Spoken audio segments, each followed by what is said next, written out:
आपने एक बहुत पुरानी फिल्म का नाम सुना होगा जो कि बहुत ही मशहूर फिल्म थी। उस फिल्म का नाम था एक फूल दो माली। दरअसल उस फिल्म में एक हीरोइन होती है और दो हीरो होते हैं जो उसको चाहते हैं। लेकिन आज की जो मैं कहानी आपको सुनाने जा रहा हूं उस पर एक फूल दो माली नहीं बल्कि एक फूल और तीन माली होते हैं।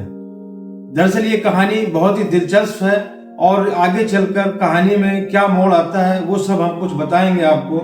दरअसल एक लड़का होता है हरेंद्र जो कि उत्तर प्रदेश का रहने वाला होता है और वो झारखंड में रहता है। पेशे से वो ट्रक ड्राइवर है और वहां पर झारखंड में रहकर ट्रक ड्राइविंग का काम वो करता था। जिस जगह पर वो रहता था वहां पर एक लड़की होती है जिसका नाम होता है कीर्ति। और कीर्ति रोज सुबह शाम उस हरेंद्र को एक टक देखा करती थी। उसको आते जाते निकलते चलते बस उस पे उसकी नजर रहती थी। ऐसा लगता था जैसे इस कीर्ति को हरेंद्र भाग गया हो। लेकिन कुछ ही दिनों बाद हरेंद्र भी नोटिस करने लगा था कि ये लड़की मुझे ताक झांक करती है और आते जाते निकलते चलती है।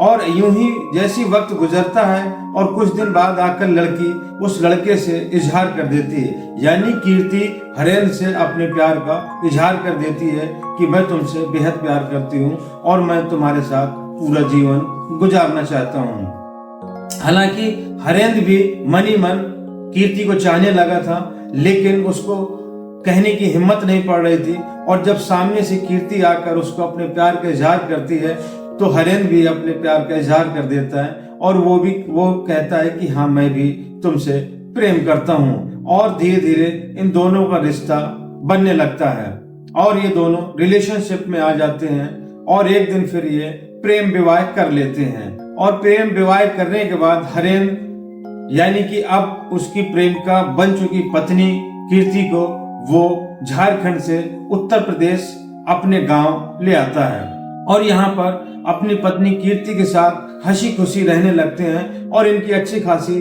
जीवन गुजरने लगता है।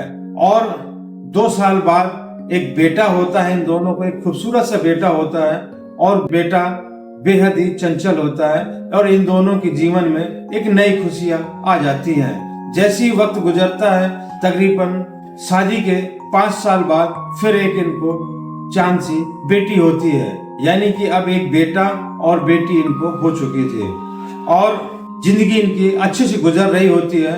जिंदगी के शादी से लगभग 9 या 10 साल ही गुजरे थे और एक बार कीर्ति को फिर से प्यार हो जाता है। और इस प्यार की भनक जब उसके पति हरेंद्र को लगती है तो इसका डट कर विरोध करता है और ये मामला कोर्ट तक पहुंचता है। खैर यहाँ मामला थमता है और फिर 1 साल गुजरता है और 1 साल के बाद में फिर कीर्ति को एक तीसरे शख्स से प्यार हो जाता है।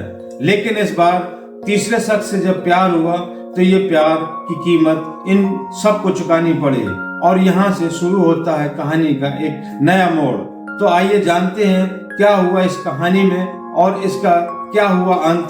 तो सब कुछ जानने के लिए बस आप वीडियो के आप अंत तक बने रहें। हम आपको पूरी कहानी बताएंगे विस्तार से। आदाब, नमस्कार, मैं हूं मुबीन खान। आज की जो सच्ची घटना की कहानी है वो कहानी है उत्तर प्रदेश के बुलंदशहर जिले की। और उसी बुलंदशहर जिले का एक कोतवाली है अनूप शहर और उसी अनूप शहर का एक गांव लगता है। कोतवाली के अंतर्गत एक गांव आता है शिवरामपुर और इसी शिवरामपुर का रहने वाला होता है हरेंद्र। हरेंद्र अपने बीवी और बच्चों के साथ में अनूप शहर में रहने लगा था। दरअसल 2 मार्च रविवार की सुबह का वक्त था और शिवरामपुर के गांव के लोग आना जाना शुरू हुआ था। और जैसे ही कुछ लोगों की नजर पड़ती है कि गांव के बाहर एक अनूप शहर को जाने वाले रास्ते पर सड़क किनारे एक शख्स की डेड बॉडी पड़ी है और एक बाइक खड़ी हुई है। डेड बॉडी की हालत बहुत ज्यादा खराब थी। उसके सर पर ऐसा लग रहा था जैसे किसी धारदार हथियार से वार किए गए हों और वहां पर पूरे में ब्लड ही ब्लड फैला हुआ होता है। जैसे ही इस डेड बॉडी की खबर गांव वालों को लगती है तो देखते ही देखते वहां पर गांव वालों का तांता लग जाता है। और जैसे ही गांव वाले वहां इकट्ठे होते हैं तभी पुलिस को सूचना दे दी जाती है कि शिवरामपुर में एक डेड बॉडी पड़ी हुई है सड़क किनारे और वो पूरी तरीके से लहूलुहान डेड बॉडी है। ये सब सुनकर अनूपपुर कोतवाली के एसएचओ तुरंत मौके वारदात पर पहुंचते हैं, घटना स्थल पर पहुंचते हैं और डेड बॉडी का पंचनामा भरते हैं और मौके पर फोरेंसिक टीम भी लेकर जाते हैं और वहां पर डेड बॉडी का पंचनामा भरने के बाद में डेड बॉडी को पोस्टमार्टम के लिए भेज दिया जाता है और वहीं पर फोरेंसिक टीम अपने जांच अभियान में जुट जाती है। जब गांव वालों से पता चलता है कि दरअसल ये डेड बॉडी जो है ये गांव की ही एक हरेंद्र नाम के लड़के की है, जो कि इस वक्त अपनी पत्नी और बच्चों के साथ में अनूपपुर शहर में रह रहा था और यहाँ पर एक शादी कार्यक्रम में आया हुआ था। तभी पुलिस गवाहों के सभी नाम दर्ज करती है और डेड बॉडी को पोस्टमार्टम के लिए भेज दिया जाता है। गांव के कई लोग पोस्टमार्टम हाउस भी जाते हैं और वहां पर पोस्टमार्टम की प्रक्रिया पूरी होती है। अब अगले दिन यानी कि 3 मार्च को पुलिस के सामने एक चुनौती होती है कि एक रोड के किनारे गांव के व्यक्ति की इतनी निर्दयता से हत्या कर दी गई, इसलिए पुलिस को इस केस का खुलासा भी करना था और पुलिस अपने काम पर जुट जाती है। सबसे पहले वो गांव के तमाम लोगों के फोन सर्विलांस पर लगाती है, यानी कि कॉल ट्रैक पर लगाती है। उसी पर जब उन हरेंद्र की पत्नी कीर्ति की मोबाइल नंबर की जांच की जाती है और कॉल ट्रैक लगाया जाता है तो पुलिस थोड़ा सा अचंभित होती है, क्योंकि जिस रात को यानी कि 1 मार्च की रात को इसका हरेंद्र का कत्ल हुआ था और उस रात कीर्ति का मोबाइल एक्टिव था और एक नंबर पर लगातार बातचीत गांव और वो नंबर गांव का ही नंबर था। वहीं पर पुलिस को शक होता है और एक गांव का ही एक लड़का होता है सुधीर, उस पर भी पुलिस का शक होता है, क्योंकि कुछ साल पहले इसकी एक सुधीर नाम के लड़के से रंजिश चल रही थी। अब पुलिस को एक थोड़ा सा सुराग ही मिला था और पूरी तरीके से कंफर्म भी नहीं था, लेकिन वो इसी सुराग पर आगे बढ़ती है और जिस नंबर पर कीर्ति से लगातार बातचीत कर रहे थे वो गांव का लड़का संदीप होता है, जो कि संदीप पोस्टमार्टम वाले दिन भी पोस्टमार्टम हाउस पर था और जब पुलिस मौके पर पहुंची थी डेड बॉडी के पास तब भी संदीप वहां पर मौके पर मौजूद था और पूरी तरीके से सिंपैथी थी इस परिवार से और उसको भी दुख था।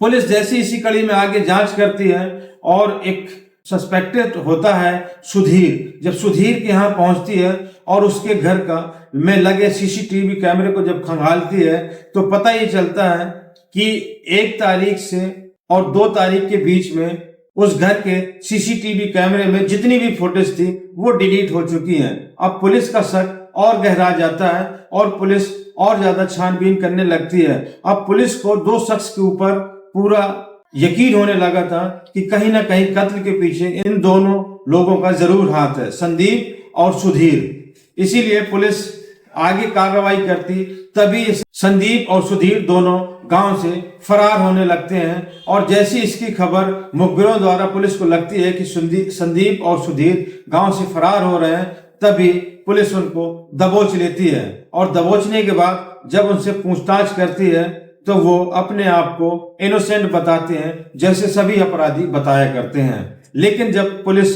सख्ती से पूछताछ करती है और सीसीटीवी कैमरे से 1 तारीख से लेकर 2 तारीख का सारी फुटेजें डिलीट होना और वहीं पर संदीप से उस रात हरेंद्र की पत्नी कीर्ति से बात करना, जब ये दोनों चीजें सामने आती हैं तो ये दोनों पसीने छोड़ देते हैं और अपना जुर्म कबूल कर लेते हैं और जो चीज ये आगे बताते हैं पुलिस को, उस पर पुलिस और भी ज्यादा हैरान हो जाती है। दरअसल ये तो कबूल करते हैं कि हमने ही उस शख्स का यानी कि हरेंद्र का कत्ल किया, बल्कि इस कत्ल के पीछे जिसने साजिश रची वो हरेंद्र की पत्नी कीर्ति है। पुलिस विदिन 20 मिनट के अंदर अंदर तुरंत कार्रवाई करती है और अनूप शहर से हरेंद्र की पत्नी कीर्ति को भी पुलिस गिरफ्तार कर लेती है। अब ये तीनों लोगों को पुलिस हिरासत में लेती है और जब इनसे पूछताछ करती है तो अनूप शहर के सीओ गिरजा शंकर बताते हैं कि दरअसल जैसी इनको घटना की सूचना मिली तो मौके पर टीम पहुंची, लेकिन इनको जब इनके नंबर की जांच की गई तो हमें शक गहराया और हमें लगा कि कहीं ना कहीं इस हत्याकांड के पीछे हरेंद्र की पत्नी कीर्ति का जरूर हाथ है। और जब हमने इस चीज को आगे फॉलो किया तो वही हमारा शक सही निकला। अब ये तीनों पुलिस के हिरासत में थे। अब पुलिस जब इनसे आगे की पूछती है कि आखिरकार तुमने ये कत्ल क्यों किया, तो उस पर कई सारे मामले सामने निकल कर आए। कीर्ति ने बताया कि दरअसल जो हरेंद्र है वो पेशे से एक ट्रक ड्राइवर है और इसी ट्रकबाजी के चलते वो घर से कई कई दिनों बाहर रहता है और इसके चलते वो घर पर अकेले रहती है। उसके 2 छोटे बच्चे हैं, एक बेटा है 10 साल का और एक बेटी है 3 साल की।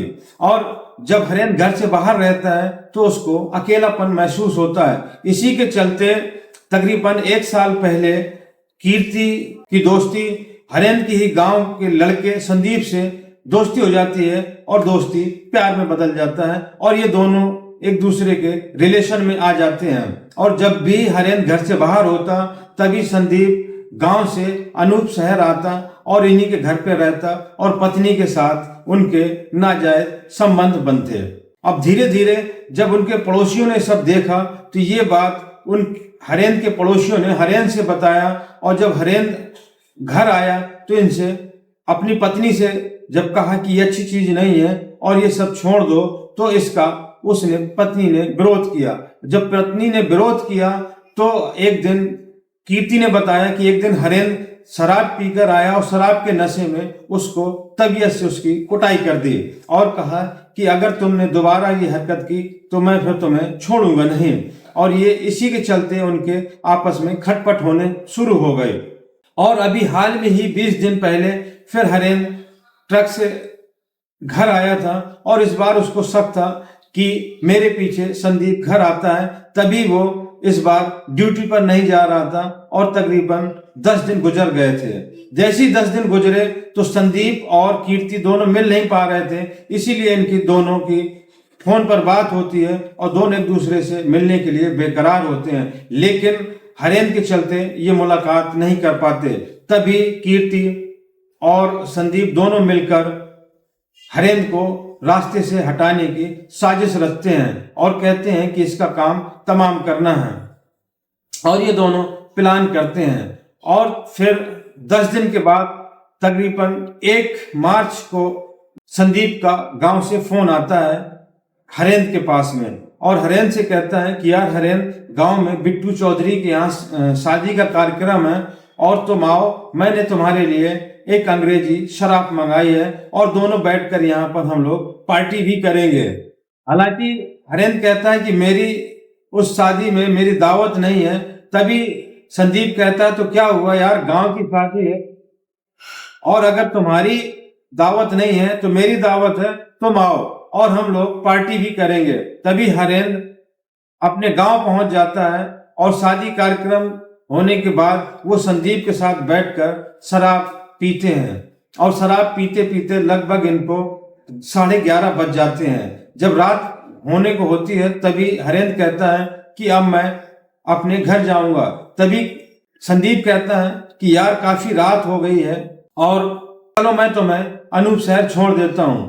और हरेंद्र की ही बाइक पर ये दोनों अनूप शहर के लिए निकल लेते हैं। जैसे ही गांव के बाहर आते हैं तो गांव के बाहर पहले से ही इनका इंतजार कर रहा होता है सुधीर, और सुधीर के हाथ में एक लोहे की रॉड होती है और इनका रास्ता रोककर जैसे ही ये दोनों उतरते हैं और सुधीर इसको हरेंद्र को ललकारता है, वैसे ही पीछे से संदीप उसको अपने हाथों से जकड़ लेता है और सुधीर हरेंद्र के ताबड़तोड़ सर पर वार करना शुरू कर देता है और इतनी बार वार करता है कि जब तक इन्हें एहसास नहीं होता कि अब ये मर चुका है। और जैसे ही संदीप हरेंद्र को छोड़ता है तो वहीं पर हरेंद्र धड़ाम से गिर जाता है और वो अब इस शरीर से उसके प्राण निकल चुके थे। जब इनको इत्मीनान हो जाता है कि ये मर चुका है तभी ये दोनों वहां से फरार हो जाते हैं। और सुबह की टाइम जब गांव वालों को इनकी डेड बॉडी मिलती है हरेंद्र की, तो सिंपैथी जताने के लिए ये भी वहां मौके पर आता है और पोस्टमार्टम भी जाता है, लेकिन ये पकड़े जाते हैं। और वहीं पर जब सुधीर से पूछा गया कि चलो संदीप का तो समझ में आता है कि इनका अफेयर का मामला था, लेकिन तुमने इनका साथ क्यों दिया, तुम्हारी क्या वजह थी? तभी सुधीर कहता है कि आज से तकरीबन 3 साल पहले मेरा भी अफेयर कीर्ति से था और हम दोनों एक दूसरे को चाहते थे और फोन में बात किया करते थे। लेकिन एक दिन हरेन घर आता है और देखता है सुधीर और कीर्ति दोनों आपत्तिजनक हालत में होते हैं, और तभी हरेन इन दोनों को रंगे हाथ पकड़ लेता है और इनके खिलाफ वो कानूनी कार्रवाई भी करता है और पुलिस में जाकर सुधीर के खिलाफ बलात्कार का केस भी दर्ज कराता है। और वहीं पर जब इस केस की विवेचना होती है तो विवेचना के दौरान जो इस केस का विवेचक होता है वो सुधीर से मिलकर एक फाइनल रिपोर्ट लगाता है और कहता है कि इस केस पर बलात्कार जैसा कोई मामला नहीं है और ये लेन देन का मामला है। लेकिन वहीं पर हरेंद्र इस फाइनल रिपोर्ट से संतुष्ट नहीं होता और वो कोर्ट का दरवाजा खटखटाता है, जो कि आज भी वो केस कोर्ट पर लंबित है और इसी की वो बुराई मान बैठा था। और तभी से सुधीर भी हरेंद्र से रंजिश मानने लगा था और मौके की तलाश में था। और जब इन दोनों के प्लान का पता चला और कीर्ति ने संदीप के मोबाइल से सुधीर से जब अपने पति को हत्या करने की बात कही तो ये सुधीर भी तैयार हो गया और इन तीनों ने मिलकर हरेंद्र को इन्होंने इस दुनिया से ही खत्म कर दिया और उसकी हंसती खेलती जिंदगी को इन्होंने नर्क बना दिया।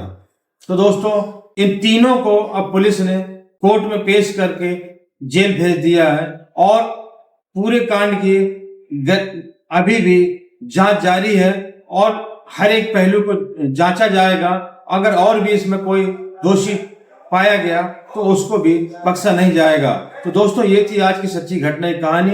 ये घटनाक्रम सुनाने का मकसद किसी को आहत करना या किसी को परेशान करना नहीं, बल्कि आप लोगों तक सच पहुंचाना और आप लोगों को जागरूक करना है। तो दोस्तों, अगर ये वीडियो आपको अच्छा लगा हो तो ज्यादा से ज्यादा लाइक करें, कमेंट्स करें और अगर मेरे चैनल पर नए हो तो ज्यादा से ज्यादा चैनल को सब्सक्राइब करें। और दोस्तों, कमेंट देकर अपनी राय जरूर दें कि आप ये वीडियो कहां से देख रहे हैं और जो कुछ भी कीर्ति ने किया और सुधीर और संदीप ने किया वो कहां तक सही था या गलत था, अपनी राय जरूर दें। तो मिलते हैं अगले वीडियो में नई कहानी के साथ। जय हिंद।